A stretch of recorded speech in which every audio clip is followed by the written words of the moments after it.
You know what? Sometimes no. Sometimes no, you can't feel the love. And everything you touch seems to fail, seems to turn to dust, seems to break, seems to cancel, seems to not go as planned. And so sometimes it's all in the same day. Sometimes, and more often actually, it's in over a week's time or so when you think you might have a time to recover and take a breath before the next blow, but you don't. It might be your work, it might be your car, your vacation, your night planned out with your love, your date night, your family evening, or whatever you thought was going well, you thought had been well planned out or was working before, like a well-oiled machine.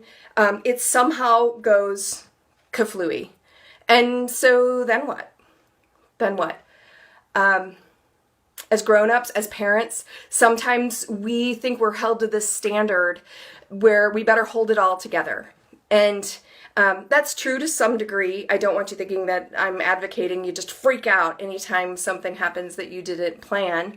I'm not advocating that, but I've also been one to go ahead and say, oh, okay, well, that's all fine. That's all fine. It's great. It's great. And I swallow that and move on, try to have the positive attitude, and that's great. That's wonderful. I can handle that. I can handle that. And get to a point where, well, yes, I am blessed, but this also did really stink. So what do you do then? How do you recover from that? So I'm offering you 3 ways to bounce back when you can't feel the love. So the first one is to own it, to really say, hey, that really stunk, what just happened, and own that it's not what you wanted. It is not what you ordered. It is not a great situation. And then you get to own your part in it too. Was it your reaction that could have been different? Was it your planning that could have been different? Own. If there's a part of it that was yours, grab it and just own that. The second one is to feel it. And I mean really feel it rather than just glossing over it. And that might mean that, if you lost a big deal at work, if you lost your very favorite raft by a well-meaning German Shepherd like I did yesterday, or if your car that you just poured a cool grand into to get that check engine light off needs more work because the check engine light just came back on. These are frustrations, and maybe piled on top of each other, they're really rotten. So own it.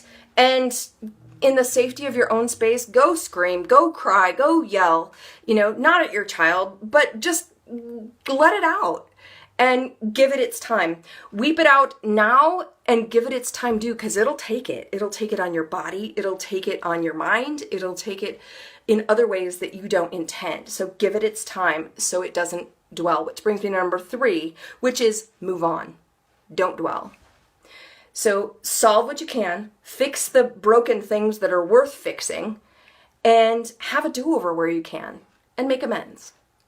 So I have a bonus. I know I offered 3, but here's a 4th, and that's to phone a friend, because you want to let somebody know that you're not, somebody let you know that you're not alone in this crazy thing called raising up the next generation. It's tough. So your call may just be the gift that they're waiting for to know that they're not alone. So if you want to see or hear more about what I'm talking about, go ahead and like Julz of Life on Facebook. Go to julzoflife.com, or if you want to become a member of Julz of Life, go to julzoflife.smartmember.com. Until next time, Mama stay.